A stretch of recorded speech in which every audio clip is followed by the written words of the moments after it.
الحمد لله نحمده ونستعينه ونستغفره ونؤمن به ونتوكل عليه ونعوذ بالله من شرور أنفسنا ومن سيئات أعمالنا من يهده الله فلا مضل له ومن يضلله فلا هادي له ونشهد أن لا إله إلا الله وحده لا شريك له ونشهد أن سيدنا ومولانا محمدا عبده ورسوله صلى الله تعالى عليه وعلى آله وأصحابه وبارك وسلم تسليما كثيرا أما بعد فأعوذ بالله من الشيطان الرجيم بسم الله الرحمن الرحيم محمد رسول الله والذين معه أشداء على الكفار رحماء بينهم تراهم ركعا سجدا يبتغون فضلا من الله ورضوانا سيماهم في وجوههم من أثر السجود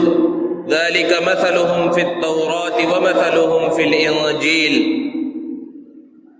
صدق الله العظيم. معزز سامعین کرام، بزرگوں اور دوستوں، انبیاء کرام علیہم الصلاۃ کے بعد اس کائنات میں سب سے بڑا مقام اور مرتبہ صحابہ کرام رضوان اللہ تعالی علیہم اجمعین کا ہے.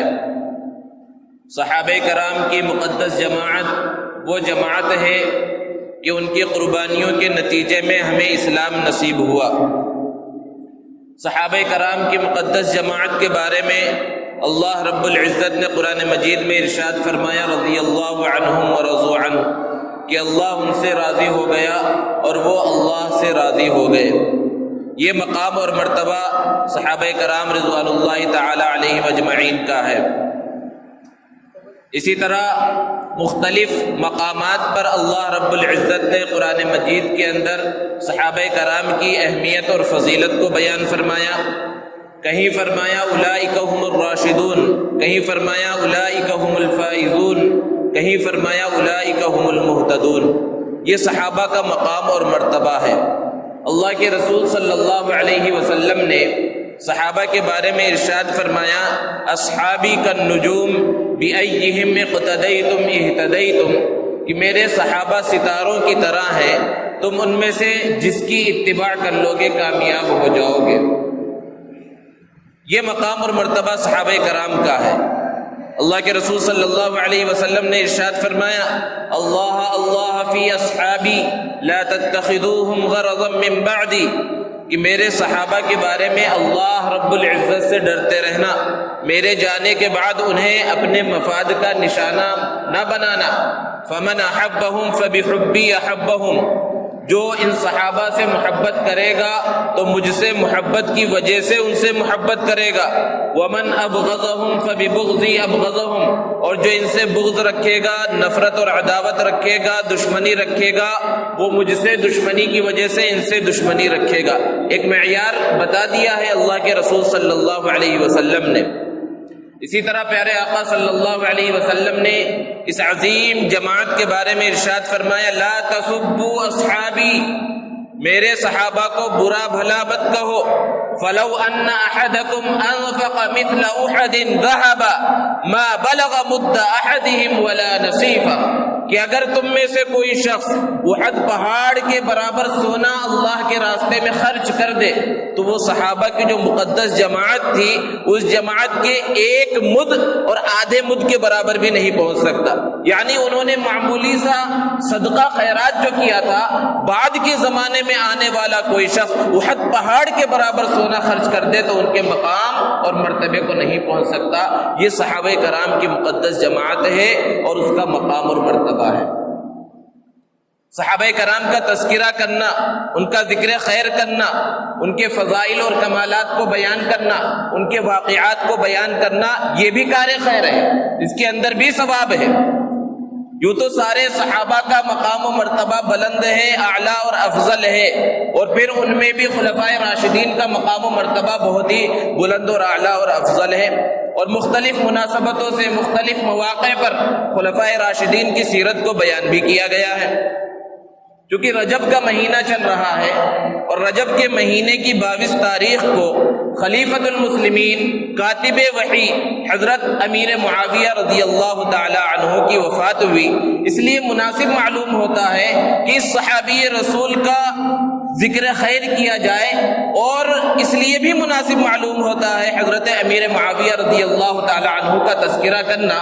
کہ ایک ایسے واحد صحابی ہے کہ جن کے بارے میں طرح طرح کی باتیں لوگوں نے مشہور کر رکھی ہے اور ان کے اوپر بہت زیادہ طعن و تشنیع کی جاتی ہے سیدنا امیر معاویہ رضی اللہ تعالی عنہ کے اوپر۔ اس لیے ہماری ذمہ داری بنتی ہے کہ ہم حضرت امیر معاویہ رضی اللہ تعالی عنہ کا تذکرہ بھی کریں، اور ان کے اوپر اگر کچھ لوگوں کی طرف سے، کسی گروہ کی طرف سے اگر کچھ اعتراضات کیے جا رہے ہیں تو ان اعتراضات کا ہم جواب بھی دیں، ان کا دفاع کریں، کیونکہ ایک ایک صحابی کا مقام و مرتبہ اتنا اعلیٰ اور افضل ہے جس کا تذکرہ نہیں کیا جا سکتا۔ حضرت عبداللہ ابن المبارک رحمۃ اللہ علیہ بڑے بزرگ ہیں، فقیہ ہیں، ان سے ایک شخص نے ایک سوال کیا اور بڑا عجیب و غریب سوال کیا۔ سوال یہ کیا کہ آپ یہ بتلائیے کہ حضرت عمر ابن عبد العزیز رحمۃ اللہ علیہ زیادہ افضل ہیں یا حضرت امیر معاویہ رضی اللہ تعالی عنہ زیادہ افضل ہے؟ دو ایسے لوگوں کا اس نے نام لیا کہ حضرت عمر ابن عبد العزیز جنہیں عمر ثانی کہا جاتا ہے اور ان کے فضائل و کمالات بہت ہیں اور بنو امیہ میں سے وہ بھی تعلق رکھتے تھے، لیکن بہت ہی ان کا جو زمانہ ہے خیر اور برکت کا زمانہ تھا، ان کی خلافت کا جو زمانہ ہے وہ بھی بہت ہی اعلیٰ اور افضل تھا، اور صحابہ میں سے ایسی ہستی کا تذکرہ کیا جن کے بارے میں لوگوں کی طرح طرح کی باتیں ادھر ادھر مشہور ہیں، پھیلی ہوئی ہیں۔ تو حضرت عبداللہ ابن المبارک رحمۃ اللہ علیہ نے ارشاد فرمایا کہ تم مجھ سے حضرت عمر ابن عبد العزیز رحمۃ اللہ علیہ کے بارے میں پوچھ رہے ہو کہ وہ افضل ہیں یا امیر معاویہ افضل ہیں؟ میرا تو یہ کہنا ہے کہ حضرت امیر معاویہ رضی اللہ تعالی عنہ حضور اکرم صلی اللہ علیہ وسلم کے ساتھ جو جنگ کے اندر، کسی غزوے کے اندر شریک ہوئے، کسی گھوڑے کے اوپر بیٹھ کر، اور وہ گھوڑا جب دوڑا تو اس کے دوڑنے کی وجہ سے اس کے پیروں کے نیچے سے جو دھول اٹھی اور دھول اٹھ کر گھوڑے کے ناک کے اندر جا کر بیٹھ گئی، 1000 عمر ابن عبد العزیز رحمۃ اللہ علیہ ایس امیر معاویہ کی اس دھول کے برابر ناک میں، گھوڑے کی ناک میں جو دھول ہے اس دھول کے برابر نہیں ہو سکتے۔ وجہ کیا ہے؟ کیونکہ انہیں صحابیت کا مقام ملا ہے، اور حضرت عمر ابن عبد العزیز رحمۃ اللہ علیہ بہت بڑا مقام و مرتبہ، لیکن صحابیت کا مقام نہیں ہے۔ تو صحابیت کا مقام اتنا بڑا مقام ہے، اتنا اعلیٰ اور افضل مقام ہے، اور یہ مقام حضرت امیر معاویہ رضی اللہ تعالی عنہ کو حاصل ہے۔ پھر ہم اور آپ یا ایرا غیرہ حضرت امیر معاویہ رضی اللہ تعالی عنہ کی شان میں الٹی سیدھی باتیں کہیں تو تصور کیا جا سکتا ہے اس کے ایمان کے بارے میں، اور اللہ کے رسول صلی اللہ علیہ وسلم نے صحابہ کے اوپر انگلی اٹھانے والوں کے بارے میں جو وعیدیں سنائی ہیں اس کے بارے میں سمجھا جا سکتا ہے۔ حضرت امیر معاویہ رضی اللہ تعالی عنہ حضور اکرم صلی اللہ علیہ وسلم کی بعثت سے 5 سال قبل مکہ المکرمہ میں پیدا ہوئے، بنو امیہ میں، ابو سفیان کے گھر میں۔ 5ویں پشت پر ان کا جو خاندان ہے وہ حضور اکرم صلی اللہ علیہ وسلم کے خاندان سے جا کر مل جاتا ہے۔ ان کی والدہ کا نام ہندہ ہے۔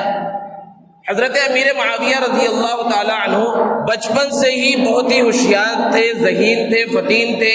بہادری اور اولو العزمی کے جوہر ان کے اندر نمایاں تھے۔ ابو سفیان جو ان کے والد ہیں وہ مسلمانوں کے کٹر دشمن ہیں، کافروں کے جرنیل ہیں، سپہ سالار ہیں، مسلمانوں کے مقابلے میں کافروں کی سپہ سالاری کر رہے ہیں، اور کوئی موقع جانے نہیں دیتے جہاں مسلمانوں کو تکلیف پہنچے۔ لیکن حضرت امیر معاویہ رضی اللہ تعالیٰ عنہ جو انہی کے صاحبزادے ہیں، لیکن اگر ہم اسلامی تاریخ کو اٹھا کر دیکھیں تو حضرت امیر معاویہ رضی اللہ تعالیٰ عنہ کی بھرپور جوانی ہے، لیکن اپنی بھرپور جوانی کے زمانے میں جب جنگ بدر ہوا، جنگ احد ہوا، جنگ خندق ہوا، اور اسی طرح سے دوسرے غزوات ہوئے، کسی غزوے میں حضرت امیر معاویہ رضی اللہ تعالیٰ عنہ کافروں کی طرف سے شریک نہیں ہوئے، حالانکہ وہ مسلمان نہیں ہوئے تھے۔ انہوں نے اپنے اسلام کا اظہار اپنے والد کے ساتھ فتح مکہ کے موقع پر کیا، لیکن بعض روایتوں سے پتہ چلتا ہے کہ وہ کافی پہلے مسلمان ہو چکے تھے اور اسلام کی محبت ان کے دل کے اندر تھی۔ بعض وجوہات کی بنا پر انہوں نے اپنے اسلام کا اظہار نہیں کیا تھا، اور اگر وہ مسلمان نہیں بھی ہوئے تھے تو اسلام دشمنی ان کے دل کے اندر نہیں تھی، ورنہ کون ہے کہ اگر اسلام دشمنی ہو اور پھر مسلمانوں سے مقابلہ ہو تو مسلمانوں کے خلاف جنگ کے اندر نہ اترے۔ اور پھر جب اسلام قبول کیا، اللہ کے رسول صلی اللہ علیہ وسلم کے سفر اور حضر کے ساتھی بن گئے، اور اتنا قریب ہوئے اللہ کے رسول صلی اللہ علیہ وسلم سے کہ اللہ کے رسول صلی اللہ علیہ وسلم نے انہیں ان باکمال لوگوں کے اندر شامل فرمایا جنہیں کاتبین وحی کہا جاتا ہے۔ اللہ کے رسول صلی اللہ علیہ وسلم پر جو قرآن مجید نازل ہوتا تھا، اللہ کے رسول صلی اللہ علیہ وسلم نے ایک جماعت صحابہ کی بنا رکھی تھی، وہ اس قرآن مجید کو، اس وحی کو لکھ لیا کرتے تھے۔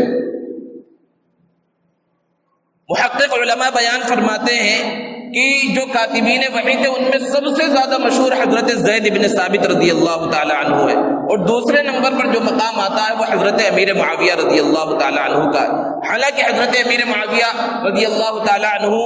کو جو حضور اکرم صلی اللہ علیہ وسلم کی صحبت نصیب ہوئی وہ بہت زیادہ نصیب نہیں ہوئی، صرف 2-2.5 سال حضور اکرم صلی اللہ علیہ وسلم کی حیات طیبہ کے آخر میں آپ کے ساتھ رہے، لیکن اس زمانے میں اللہ کے رسول صلی اللہ علیہ وسلم نے ان پر اتنا بھروسہ کیا، اتنا اعتماد کیا کہ کاتبین وحی میں شامل فرمایا، اور انہیں یہ ذمہ داری دی کہ باہر سے کسی بھی ملک سے کوئی فرما روا، کوئی حاکم، کوئی قاصد مہمان بن کر ہمارے پاس آئے تو اس کی دیکھ بھال کرنا بھی حضرت امیر معاویہ رضی اللہ تعالی عنہ کی ذمہ داری ہے۔ اور اللہ کے رسول صلی اللہ علیہ وسلم نے اپنی زبان نبوت سے بے شمار موقعوں پر حضرت امیر معاویہ رضی اللہ تعالی عنہ کے فضائل کو بیان فرمایا۔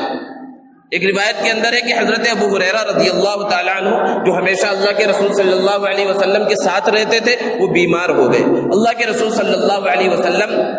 ان کے پاس گئے عیادت کے واسطے، تو پیچھے اب ساتھ میں حضرت امیر معاویہ ان کے پیچھے چل رہے ہیں۔ اللہ کے رسول صلی اللہ علیہ وسلم ایک جگہ کے اوپر رکے، آپ نے وضو کرنے کا ارادہ کیا تو حضرت امیر معاویہ رضی اللہ تعالی عنہ کے ہاتھ میں وضو کے لیے پانی تھا، حضرت امیر معاویہ رضی اللہ تعالی عنہ پانی ڈالنے لگے۔ اللہ کے رسول صلی اللہ علیہ وسلم نے 2-3 مرتبہ ان کی طرف دیکھا اور پھر ارشاد فرمایا، اے معاویہ، اگر کسی زمانے میں تمہیں اللہ رب العزت حکومت سونپ دے تو پھر بندگان خدا کے ساتھ اچھا سلوک کرنا۔ یہ اللہ کے رسول صلی اللہ علیہ وسلم کی پیشن گوئی تھی جو کئی سالوں کے بعد پوری ہونے والی تھی۔ حضرت امیر معاویہ رضی اللہ تعالی عنہ فرماتے ہیں، اسی وقت میں نے یہ سمجھ لیا کہ کسی نہ کسی زمانے میں مجھے اللہ رب العزت حکومت اور سیادت عطا فرمائے گا، اور یہ اللہ کے رسول صلی اللہ علیہ وسلم کی پیشن گوئی حضرت عمر ابن الخطاب رضی اللہ تعالی عنہ کے دور خلافت میں ہی صحیح ثابت ہوئی، جب حضرت عمر رضی اللہ تعالی عنہ نے ان پر اعتماد کرتے ہوئے ان کو ایک بڑے علاقے کا، اردن کے اور آس پاس کے علاقوں کا گورنر بنا دیا۔ جب حضور اکرم صلی اللہ علیہ وسلم دنیا سے پردہ فرما گئے، سیدنا ابو بکر صدیق رضی اللہ تعالی عنہ کا دور خلافت آیا، اور ملک شام جس کے فتح کرنے کی خواہش اللہ کے رسول صلی اللہ علیہ وسلم کی تھی، اور اللہ کے رسول صلی اللہ علیہ وسلم نے ایک لشکر ترتیب بھی دے دیا تھا جس کا امیر حضرت اسامہ رضی اللہ تعالی عنہ کو بنا دیا تھا۔ حضرت امیر معاویہ رضی اللہ تعالی عنہ اس جنگ کے اندر شریک ہوئے۔ جنگ جب ہوتی ہے تو پہلے زمانے کی جو زمینی جنگیں لڑی جاتی تھی کہ اصل فوج پیچھے ہوتی تھی اور ایک چھوٹا سا حصہ فوج کا آگے بھیجا جاتا تھا تاکہ وہ جا کر حالات کا معائنہ کر کے آئے کہ وہاں دشمن کے حالات کیا ہیں، ان کے ہتھیار کیسے ہیں، ان کی صف بندی کیسی ہے، ان کے انتظامات کیسے ہیں۔ تو جب آگے یہ ہراول دستہ اور چھوٹا سا دستہ بھیجا گیا، ملک شام میں جب جنگ ہو رہی ہے تو اس کا امیر حضرت امیر معاویہ رضی اللہ تعالی عنہ کو بنایا گیا، سیدنا ابو بکر صدیق رضی اللہ تعالی عنہ کے دور خلافت میں، اور چند لوگوں کی فوج ان کے ساتھ بھیجی گئی۔ تو یہ چھوٹا سا دستہ لے کر حضرت امیر معاویہ رضی اللہ تعالیٰ عنہ جب آگے بڑھے تو فتح کا جھنڈا گاڑ کر واپس تشریف لائے۔ حضرت امیر معاویہ رضی اللہ تعالیٰ عنہ کی خصوصیت تھی۔ اور پھر حضرت عمر ابن الخطاب رضی اللہ تعالیٰ عنہ کا دور خلافت ہے، اس کے اندر جو جنگیں ہوئی اس کے اندر بہت بڑے بڑے کارنامے انجام دیے۔ پھر دور آتا ہے سیدنا عثمان غنی رضی اللہ تعالیٰ عنہ کا۔ حضرت عثمان غنی رضی اللہ تعالیٰ عنہ کا جو دور خلافت ہے وہ خانہ جنگی کا دور ہے اور بہت ساری سازشیں اس دور کے اندر پھیلی، لیکن جو فتوحات کا سلسلہ تھا باہر کے ممالک میں وہ چل رہا تھا۔ حضرت عمر بن الخطاب رضی اللہ تعالیٰ عنہ سے بھی حضرت امیر معاویہ رضی اللہ تعالیٰ عنہ نے ایک اجازت چاہی تھی کہ مجھے آپ اجازت دیجئے کہ میں سمندروں کو پار کر کے سمندر پار جو ممالک ہیں وہاں پر بھی اسلام پھیلاؤں، وہاں کے لوگوں سے بھی جنگ کروں، لیکن حضرت عمر رضی اللہ تعالیٰ عنہ نے وسائل کی کمی کی وجہ سے اجازت نہیں دی تھی۔ حضرت عثمان رضی اللہ تعالیٰ عنہ کے سامنے بھی حضرت امیر معاویہ رضی اللہ تعالیٰ عنہ نے اس خواہش کا اظہار کیا تو حضرت عثمان غنی رضی اللہ تعالیٰ عنہ نے ارشاد فرمایا بیت المال میں اتنی وسعت نہیں ہے کہ آپ کو یہ اجازت دی جائے کہ آپ بحری بیڑے تیار کریں، سمندر کے اندر جہازوں کی ضرورت پڑتی ہے، کشتیوں کی ضرورت پڑتی ہے، آپ اس کو تیار کریں، اس کی اجازت ہمارا بیت المال نہیں دیتا۔ حضرت امیر معاویہ رضی اللہ تعالیٰ عنہ نے ارشاد فرمایا اجازت دینا آپ کا کام ہے اور بحری بیڑے تیار کرانا ہمارا کام ہے۔ حضرت عثمان غنی رضی اللہ تعالیٰ عنہ نے اجازت دی تو حضرت امیر معاویہ رضی اللہ تعالیٰ عنہ نے پہلی مرتبہ اسلامی تاریخ کے اندر بحری بیڑے تیار کیے۔ آج کے زمانے کے اعتبار سے کہا جائے کہ نیوی فوج تیار کی، سمندر میں لڑنے والی فوج تیار کی، اور محدثین کا اس بات پر اتفاق ہے کہ اللہ کے رسول صلی اللہ علیہ وسلم نے اپنی حیات طیبہ کے اندر ایک بشارت سنائی تھی کہ سب سے پہلا لشکر جو سمندر کے اندر جنگ کرے گا ان کے لیے جنت کی بشارت ہے۔ سارے محدثین کا اس بات پر اتفاق ہے کہ یہ بشارت حضرت امیر معاویہ اور ان کے ساتھیوں کے واسطے ہے کہ حضرت عثمان غنی رضی اللہ تعالی عنہ کے دور خلافت میں سب سے پہلے ان لوگوں نے بحری بیڑے تیار کیے اور سمندر کے اندر جا کر جنگ لڑی ہے۔ ذرا تصور کیجئے، ایک طرف اللہ کے رسول صلی اللہ علیہ وسلم کا فرمان ہے، اللہ کے رسول صلی اللہ علیہ وسلم انہیں جنت کی بشارت دے رہے ہیں، اور 1400 سال کے بعد کوئی شخص کھڑا ہو کر کہے امیر معاویہ رضی اللہ تعالی عنہ کے بارے میں کہ وہ جہنمی ہے اور وہ فلاں ہے، تو تصور کیا جا سکتا ہے، سمجھا جا سکتا ہے کہ پیارے آقا صلی اللہ علیہ وسلم کی بات کو مانا جائے گا یا کسی غیرے کی بات کو مانا جائے گا۔ اللہ کے رسول صلی اللہ علیہ وسلم نے حضرت امیر معاویہ رضی اللہ تعالیٰ عنہ کو دعائیں دی۔ اللہ کے رسول صلی اللہ علیہ وسلم نے ارشاد فرمایا اللہم علمہ الکتاب والحساب وقہ العذاب، کہ اللہ حضرت امیر معاویہ کو کتاب یعنی قرآن کا علم عطا فرما، حساب کا علم عطا فرما، اور انہیں جہنم کے عذاب سے بچا۔ یہ حدیث مبارکہ احادیث کی کتابوں کے اندر موجود ہے، آپ اٹھا کر دیکھیں۔ اللہ کے رسول صلی اللہ علیہ وسلم دل پر ہاتھ رکھ کر بتائیے کہ جس کے لیے دعا کریں کہ اللہ اس کو جہنم کے عذاب سے بچا دے، کیا اللہ کے رسول صلی اللہ علیہ وسلم کی دعا کی قبولیت میں بھی شک ہے؟ شک کیا جا سکتا ہے، جو شک کرے اس کے ایمان کے اندر شک کیا جا سکتا ہے۔ اللہ کے رسول صلی اللہ علیہ وسلم انہیں جنت کی بشارت دے رہے ہیں، جہنم سے بچنے کی دعا ان کے لیے کر رہے ہیں، اور طرح طرح کی بات لوگ ان کے بارے میں کہہ رہے ہیں۔ ایک مرتبہ حضرت جبرائیل امین اللہ کے رسول صلی اللہ علیہ وسلم کے پاس تشریف لائے، کوئی اہم مسئلہ تھا جس کے اندر اللہ کے رسول صلی اللہ علیہ وسلم کو مشورے کی ضرورت تھی۔ حضرت جبرائیل امین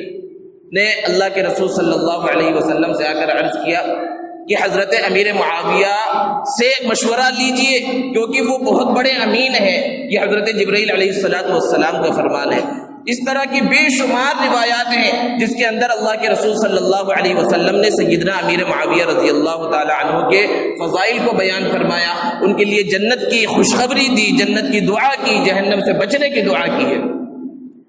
حضرت عثمان غنی رضی اللہ تعالیٰ عنہ کے دور خلافت کے بعد جب سیدنا علی رضی اللہ تعالیٰ عنہ کا دور خلافت آیا تو پھر حضرت امیر معاویہ اور حضرت علی رضی اللہ تعالیٰ عنہما کے درمیان اختلاف ہوا، اور اختلاف کس بات پر ہوا؟ حضرت عثمان غنی رضی اللہ تعالیٰ عنہ کی شہادت پر اختلاف ہوا۔ حضرت علی رضی اللہ تعالیٰ عنہ یہ چاہتے تھے کہ ابھی چونکہ خانہ جنگی کا دور چل رہا ہے، ہر طرف سورش برپا ہے، ہر طرف سازشیں چل رہی ہیں، پہلے خلافت کو مستحکم کر لیا جائے، مضبوط کر لیا جائے، سارے لوگ میرے ہاتھ پر بیعت کر لیں، اور جس کی بشارت اللہ کے رسول صلی اللہ علیہ وسلم نے پہلے سے دی تھی، پیشن گوئیاں موجود تھی کہ حضرت عثمان کے بعد حضرت علی رضی اللہ تعالیٰ عنہ خلیفہ بننے والے ہیں، یہ سب کچھ موجود تھا۔ حضرت امیر معاویہ اور ان کے ساتھیوں کی یہ رائے تھی کہ سب سے پہلے قاتلین عثمان سے بدلہ لیا جائے۔ بس اس بات پر اختلاف ہوا۔ ہم اور آپ اس لائق نہیں ہیں کہ اس اختلاف کے بارے میں اپنی زبانیں دراز کریں جن کے بارے میں اللہ کے رسول صلی اللہ علیہ وسلم نے بشارتیں سنائی ہیں اور جن کو اللہ رب العزت نے جنت کا پروانہ دیا ہے۔ وہ ان کے اختلافات تھے، اللہ رب العزت کے دربار میں وہ اختلافات پیش ہوں گے اور اللہ رب العزت دونوں کی مغفرت فرمائے گا۔ آج کے جو مقررین ہیں، جو پیشہ ور مقررین ہیں، جب یہ بات آتی ہے حضرت علی اور حضرت امیر معاویہ رضی اللہ تعالی عنہما کے درمیان اختلافات کی، تو باغی راویوں کی ایسی ایسی روایتیں پیش کرتے ہیں دونوں طرف سے جہاں اعتدال نہیں پایا جاتا، اور حضرت امیر معاویہ رضی اللہ تعالی عنہ کا کوئی حمایتی ہے تو حضرت علی رضی اللہ تعالی عنہ پر الزامات لگاتا ہے، حضرت علی رضی اللہ تعالی عنہ کا حمایتی ہے تو حضرت امیر معاویہ رضی اللہ تعالی عنہ کے اوپر الزام لگاتا ہے۔ اور کیسے کیسے الزام ہیں حضرت امیر معاویہ رضی اللہ تعالی عنہ کے بارے میں کہے جاتے ہیں کہ حضرت امیر معاویہ رضی اللہ تعالی عنہ نعوذ باللہ ممبر رسول کے اوپر کھڑے ہو کر، ممبر پر کھڑے ہو کر، اور اپنے گورنروں کو حکم دیا تھا کہ جمعے کے اندر ممبر پر کھڑے ہو کر حضرت علی رضی اللہ تعالی عنہ کی برائی بیان کرو۔ کیا یہ ہو سکتا ہے کہ ایک صحابی رسول جس کو کاتب وحی کا درجہ ملا ہو اور جس کو اللہ کے رسول صلی اللہ علیہ وسلم نے اتنی بشارتیں دی ہو، وہ حضرت علی رضی اللہ تعالیٰ عنہ کی اس طرح برائی کرے گا؟ ان کے آپس کے تعلقات کیسے تھے؟ ہم تاریخ کی کتابیں اٹھا کر دیکھیں، آثار صحابہ اٹھا کر دیکھیں تو ہمیں پتہ چلے گا کہ حضرت امیر معاویہ رضی اللہ تعالیٰ عنہ اور حضرت علی رضی اللہ تعالیٰ عنہ کے درمیان آپس کا تعلق کیسا تھا۔ جب جنگ ہوئی دونوں کے درمیان اور دونوں طرف سے مسلمان ہیں اور بہت سے اس کے اندر شہید ہو گئے، تو حضرت علی رضی اللہ تعالی عنہ نے اس کے بعد اپنے گورنروں کے نام ایک خط لکھا، اور اس خط کے اندر یہ بات لکھی کہ ہمارا معبود بھی ایک ہے، ان کا معبود بھی ایک ہے، ہمارا نبی بھی ایک ہے، ان کا نبی بھی ایک ہے، ہماری قرآن بھی ایک ہے، ان کا قرآن بھی ایک ہے، ہمارے درمیان جو اختلاف ہوا وہ صرف حضرت عثمان غنی رضی اللہ تعالیٰ عنہ کی شہادت پر اختلاف ہوا، اور ہم ان کی شہادت سے بری ہیں، ہمارے ذمے ان کی شہادت نہیں ہے، ہم نے ان کو شہید نہیں کیا۔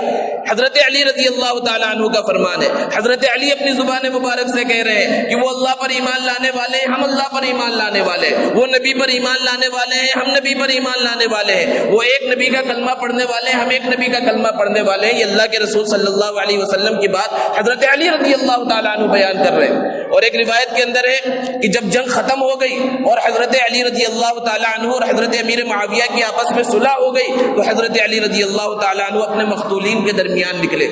جہاں ان کی فوج کے لوگ شہید کیے گئے تھے، تو ایک ایک فوجی کو دیکھتے، ایک ایک آدمی کو دیکھتے اور اس کے لیے جنت کی دعا کرتے کہ اللہ ان کو جنت عطا فرما، اور پھر اپنے مقتولین کی دعا سے جب فارغ ہو گئے تو حضرت امیر معاویہ رضی اللہ تعالیٰ عنہ کی فوج کے جو لوگ شہید ہوئے تھے اس طرف گئے اور وہاں پر بھی ایک ایک مقتول، ایک ایک شہید کے بارے میں جنت کی دعا کی اور کہا کہ سب کے سب جنتی ہیں۔ اور حضرت علی رضی اللہ تعالیٰ عنہ کا یہ فرمان ہے کہ یہ جو جنگ تھی اس کے بارے میں اللہ کے رسول صلی اللہ علیہ وسلم کی احادیث مبارکہ میں پہلے سے اشارہ تھا، اس کے اندر اللہ رب العزت نے مجھے حق پر رکھا ہے، اور کل قیامت کے دن حضرت امیر معاویہ رضی اللہ تعالیٰ عنہ کو اللہ رب العزت معاف فرمائیں گے۔ یہ کون کہہ رہے ہیں؟ سیدنا علی رضی اللہ تعالیٰ عنہ کہہ رہے ہیں۔ حضرت امیر معاویہ رضی اللہ تعالیٰ عنہ کے پاس ایک مرتبہ ایک آدمی ایک مسئلہ پوچھنے کے واسطے آیا، دینی مسئلہ۔ حضرت امیر معاویہ رضی اللہ تعالیٰ عنہ نے کہا کہ اس مسئلے کے بارے میں تم حضرت علی رضی اللہ تعالیٰ عنہ سے پوچھ لو، وہ اس مسئلے کو بہت اچھی طرح جانتے ہیں۔ اب اس شخص نے کہا کہ میں حضرت علی کے مقابلے میں آپ کو افضل سمجھتا ہوں، آپ زیادہ اچھے سے سمجھا سکتے ہیں۔ حضرت امیر معاویہ رضی اللہ تعالیٰ عنہ سخت غصے میں آ گئے اور کہنے لگے کہ تم اس شخص کو یہ کہہ رہے ہو جس کو اللہ کے رسول صلی اللہ علیہ وسلم نے فضیلتیں سنائی، جسے علم کا دروازہ بتلایا ہے، تم اس کے بارے میں کہہ رہے ہو کہ وہ اس مسئلے کو حل نہیں کر سکتا، اور وہ آدمی جو سوال کر رہا تھا وہ آپ کے خاص لوگوں میں شامل تھا، آپ کے درباریوں میں شامل تھا، اس کو وہاں سے نکال دیا، اس کا وظیفہ بند کرا دیا۔ یہ حضرت امیر معاویہ رضی اللہ تعالیٰ عنہ کا قول ہے، حضرت امیر معاویہ رضی اللہ تعالیٰ عنہ کا فرمان ہے۔ ملک شام اور آس پاس کے علاقوں پر حضرت علی رضی اللہ تعالیٰ عنہ کے زمانے میں حضرت امیر معاویہ رضی اللہ تعالیٰ عنہ کا کنٹرول تھا، اور باقی پورے علاقوں پر حضرت علی رضی اللہ تعالیٰ عنہ کا کنٹرول تھا۔ جب یہ خانہ جنگی چل رہی ہے اور آپس میں مسلمان ایک دوسرے سے لڑائی کے اندر مصروف ہیں تو پھر دشمن کی نگاہ بھی اٹھی۔ قیصر روم اس وقت کی سپر پاور طاقت تھی، اس نے ارادہ کیا کہ حضرت علی رضی اللہ تعالیٰ عنہ کے خلافت میں اور ان کے زیر نگرانی، چونکہ بہت بڑا علاقہ تھا، اس نے چاہا کہ کچھ علاقوں کے اوپر ایسے موقع پر قبضہ کر لیا جائے کیونکہ مسلمان آپس میں ہی گتھم گتھا ہیں۔ جب حضرت علی رضی اللہ تعالیٰ عنہ کو قیصر روم کی اس بات کی خبر پہنچی تو بہت پریشان ہوئے، کیونکہ ایک وقت میں دو جگہ جنگ کرنا اور دو طرف جو ہے توجہ رکھنا تھوڑا مشکل تھا۔ حضرت علی رضی اللہ تعالیٰ عنہ اس سوچ کے اندر تھے۔ حضرت امیر معاویہ رضی اللہ تعالیٰ عنہ کو بھی اس بات کی خبر پہنچی کہ حضرت علی رضی اللہ تعالیٰ عنہ کے تحت جو علاقہ ہے قیصر روم اس کو اپنے قبضے میں لینا چاہتا ہے، وہاں پر حملہ کرنا چاہتا ہے، تو حضرت امیر معاویہ رضی اللہ تعالی عنہ نے ایک خط لکھا قیصر روم کے نام، اور اس کے اندر بڑے سخت الفاظ میں لکھا کہ اللہ کے دشمن، اگر تو نگاہ اٹھائے گا کسی اسلامی خطے کی طرف، اسلامی علاقے کی طرف، مسلمانوں کے کسی علاقے کی طرف، تو ہم دونوں آپس میں، جو چچا زاد بھائی کا لفظ انہوں نے استعمال کیا، آپس میں صلح کر لیں گے اور پھر دونوں مل کر تیرے مقابلے میں آئیں گے، اور پھر تجھے دنیا کے اندر زمین میں کہیں جگہ نہیں ملے گی۔ یہ آپس کے تعلقات تھے حضرت امیر معاویہ اور حضرت علی رضی اللہ تعالی عنہما کے درمیان، جو تاریخ کی کتابوں کے اندر، احادیث کی کتابوں کے اندر موجود ہے۔ محدثین نے اس کو بیان کیا ہے۔ ان سب روایتوں کے برخلاف ایسی من گھڑت روایات، کوئی بھی ایسی روایت آپ دکھا نہیں سکتے ہیں جو حضرت امیر معاویہ کے خلاف یا حضرت علی رضی اللہ تعالی عنہ کے خلاف ہو، ایک دوسرے کی لڑائیوں کے بارے میں، اور اس روایت کے اندر کوئی جھوٹا راوی نہ آیا ہو، ایسا ہو ہی نہیں سکتا۔ جو روایتیں موجود ہیں جس میں ایک دوسرے کے اوپر طعن و تشنیع کی گئی ہے، اور حد تو یہ ہے کہ حضرت علی رضی اللہ تعالیٰ عنہ کے بھائی ہیں حضرت عقیل، حضرت عقیل رضی اللہ تعالیٰ عنہ حضرت امیر معاویہ رضی اللہ تعالیٰ عنہ کے خاص آدمی تھے، اور حضرت امیر معاویہ رضی اللہ تعالیٰ عنہ کے بھائی زیاد بن سفیان حضرت علی رضی اللہ تعالیٰ عنہ کے خاص آدمی تھے۔ ایک مرتبہ حضرت امیر معاویہ رضی اللہ تعالیٰ عنہ حضرت عقیل کو اپنے سامنے بٹھا کر حضرت علی کے فضائل سنانے لگے، اور کہنے لگے کہ بہادری کے اندر وہ شیر ہے، اور خوبصورتی کے اندر موسم بہار ہے، اس طرح مختلف باتیں بیان فرمائی، اور قریش کی تعریف کرتے ہوئے فرمایا کہ وہ قریش کے سردار ہیں حضرت علی رضی اللہ تعالیٰ عنہ کے بارے میں۔ تو حضرت عقیل جو حضرت علی رضی اللہ تعالیٰ عنہ کے بھائی ہیں، انہوں نے کہا امیر المؤمنین آپ نے تو صلہ رحمی کا حق ادا کر دیا ہے۔ یہ آپس کے تعلقات ہیں حضرت امیر معاویہ اور حضرت علی رضی اللہ تعالیٰ عنہما کے درمیان۔ حضرت امیر معاویہ رضی اللہ تعالیٰ عنہ جب حضرت علی رضی اللہ تعالیٰ عنہ پر حملہ کیا گیا اور آپ کو شہید کیا گیا، 3 صحابہ کرام پر ایک ہی رات میں حملہ کرنے کا پلان تھا۔ ایک حضرت عمرو بن العاص رضی اللہ تعالیٰ عنہ، اور دوسرے حضرت علی رضی اللہ تعالیٰ عنہ، اور تیسرے حضرت امیر معاویہ رضی اللہ تعالیٰ عنہ، اور ایک ہی وقت میں فجر کے وقت تینوں پر حملہ کرنے کا پلان تھا۔ حضرت علی رضی اللہ تعالیٰ عنہ پر ابن ملجم نے حملہ کیا، اور اس کا حملہ کارگر رہا، حضرت علی رضی اللہ تعالیٰ عنہ شہید کر دیے گئے۔ اور حضرت عمرو بن عاص رضی اللہ تعالیٰ عنہ پر حملہ کرنے کے واسطے جو شخص پہنچا، تو اتفاق سے حضرت عمرو بن عاص اس دن نماز پڑھانے کے لیے نہیں گئے، اپنی جگہ کسی دوسرے کو بھیجا، تو دھوکے میں وہ شہید کر دیا گیا۔ اور حضرت امیر معاویہ رضی اللہ تعالیٰ عنہ پر ابن ملجم کا ہی کوئی بھائی تھا، وہ حملہ کرنے کے واسطے پہنچا، تو انہوں نے پکڑ لیا، زخم ان کے اوپر آئے اور پکڑ لیا، تو وہ خوش ہو گیا اور خوشی خوشی کہنے لگا کہ آپ نے مجھے پکڑ لیا ہے، لیکن میں آپ کو ایک ایسی خوشخبری سناؤں گا جس سے آپ خوش ہو جائیں گے اور مجھے چھوڑ دیں گے۔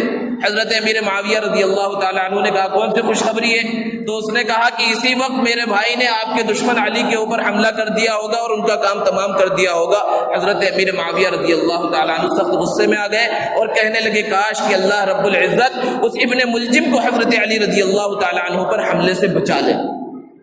تو ایک ہی رات پر 3 صحابہ پر حملے کا ارادہ کیا گیا اور حضرت علی رضی اللہ تعالیٰ عنہ کو شہید کیا گیا۔ اور حضرت علی کے بعد حضرت حسن رضی اللہ تعالیٰ عنہ نواسے رسول، حضرت علی کے بڑے فرزند، وہ خلیفہ بنے۔ اور اللہ کے رسول صلی اللہ علیہ وسلم نے ایک پیشن گوئی دی تھی کہ میرا یہ نواسہ مسلمانوں کی 2 بڑی جماعتوں کے درمیان صلح کا سبب بنے گا۔ حضرت حسن رضی اللہ تعالیٰ عنہ نے ارادہ کیا کہ حضرت امیر معاویہ رضی اللہ تعالیٰ عنہ کے ساتھ صلح کر لی جائے۔ ادھر حضرت امیر معاویہ رضی اللہ تعالیٰ عنہ بھی چلے ہیں حضرت حسن رضی اللہ تعالیٰ عنہ سے صلح کرنے کے واسطے اور ان کے ہاتھ پر بیعت کرنے کے واسطے۔ روایتوں کے اندر ہے کہ دونوں کا ارادہ یہی ہے، اور دونوں ایک مجلس میں جب پہنچے دونوں نے اپنے دل کی بات کہی۔ تو حضرت حسن رضی اللہ تعالیٰ عنہ نے کہا کہ میرے والد کی بھی مجھ کو یہ وصیت تھی کہ حضرت امیر معاویہ سے صلح کر لینا، اس لیے میں صلح کرتا ہوں اور آپ کے ہاتھ پر بیعت کرتا ہوں۔ یہ وقت ہے سن 40 ہجری کا کہ جس میں حضرت حسن رضی اللہ تعالیٰ عنہ اپنی خلافت سے دستبردار ہو رہے ہیں اور حضرت امیر معاویہ رضی اللہ تعالیٰ عنہ کے ہاتھ پر بیعت کر رہے ہیں، اور سارے مسلمان حضرت امیر معاویہ رضی اللہ تعالیٰ عنہ کے ہاتھ پر بیعت کر رہے ہیں۔ اور پھر سن 40 ہجری سے سن 60 ہجری تک یہ 20 سال کا زمانہ ہے جو امن و امان کا زمانہ ہے۔ حضرت امیر معاویہ رضی اللہ تعالیٰ عنہ کا دور خلافت، حضرت امیر معاویہ رضی اللہ تعالیٰ عنہ جیسے خلیفہ بنے، سب سے پہلے جس چیز کی جانب توجہ کی وہ خوارج کی جانب توجہ کی۔ خوارج انہیں کہا جاتا ہے جو حضرت علی رضی اللہ تعالیٰ عنہ کے خلاف میدان میں نکلے تھے اور حضرت علی رضی اللہ تعالیٰ عنہ کے گناہ گنواتے تھے کہ ان کے اندر یہ خرابیاں ہیں، یہ خرابیاں ہیں۔ سب سے پہلے حضرت علی رضی اللہ تعالیٰ عنہ کے ان مخالفین کا حضرت امیر معاویہ رضی اللہ تعالیٰ عنہ نے خاتمہ کیا، اور پھر اس کے بعد ان کے زمانے کے اندر جو فتوحات ہوئی ہیں، حضرت عمر فاروق رضی اللہ تعالیٰ عنہ کے دور خلافت میں 22 لاکھ مربع میل پر تقریباً آدھی دنیا تک حکومت پہنچ چکی تھی، وہاں کے سارے علاقوں کو سنوارا اور پھر ہندوستان کے علاقے تک دستک دی، کابل کا علاقہ فتح ہوا، افریقہ کے علاقے فتح ہوئے، اور جہازوں کے، پانی کے جہاز کے بڑے بڑے کارخانے 54 ہجری کے اندر حضرت امیر معاویہ رضی اللہ تعالیٰ عنہ نے لگائے اور بڑی نیوی فوج تیار کی، اور مختلف ممالک پر حضرت امیر معاویہ رضی اللہ تعالیٰ عنہ اور ان کے فوجی اس زمانے کے اندر پہنچے اور بے شمار کارنامے، کئی نہریں جاری کی، نئے شہر بنائے، اور مختلف کارنامے جو مسلمانوں کے فلاح و بہبود کے واسطے ہو سکتے تھے وہ حضرت امیر معاویہ رضی اللہ تعالیٰ عنہ نے اپنے دور خلافت میں کیے۔ یہ مختصر سی تاریخ ہے حضرت امیر معاویہ رضی اللہ تعالیٰ عنہ کی، اور اس کو بیان کرنے کا مقصد یہ ہے کہ مسلمانوں کے دلوں کے اندر اور ان کے ذہنوں کے اندر شعور پیدا ہو، اور وہ یہ سمجھے کہ صحابہ کرام، کسی بھی صحابی کے اوپر ادنا سے ادنا کیچڑ اچھالنا یہ اپنے ایمان کو تباہ و برباد کرنا ہے۔ اس لیے ضرورت اس بات کی ہے کہ یہ صرف اشارتاً بیان کیا گیا ہے، ہم صحیح تاریخی کتابیں اٹھائیں اور خلفائے راشدین کی اور اس کے بعد جو خلفاء ہیں، حضرت حسن، حضرت امیر معاویہ، حضرت حسین رضی اللہ عنہ، ان کی سیرت مبارکہ کو پڑھے اور پھر اس سے سبق حاصل کرے، اور جو دشمنان اسلام نے جو ان کے بارے میں غلط پروپیگنڈا کیا ہے اور غلط باتیں پھیلا دی ہے اس کو بھی اپنے ذہن سے نکالیں۔ یہ حضرت امیر معاویہ رضی اللہ تعالیٰ عنہ کی مختصر تاریخ تھی، اور چونکہ رجب کا مہینہ چل رہا تھا اور 22 رجب کو 78 سال کی عمر میں حضرت امیر معاویہ رضی اللہ تعالیٰ عنہ اس دار فانی سے کوچ کر گئے۔ اللہ رب العزت ان سب صحابہ کرام رضوان اللہ تعالیٰ علیہ مجمعین کو اعلیٰ علیین میں جگہ عطا فرمائے گا۔ اللہ سے دعا یہ ہے کہ اللہ رب العزت ہم سب کو صحابہ کے نقش قدم پر چلنے کی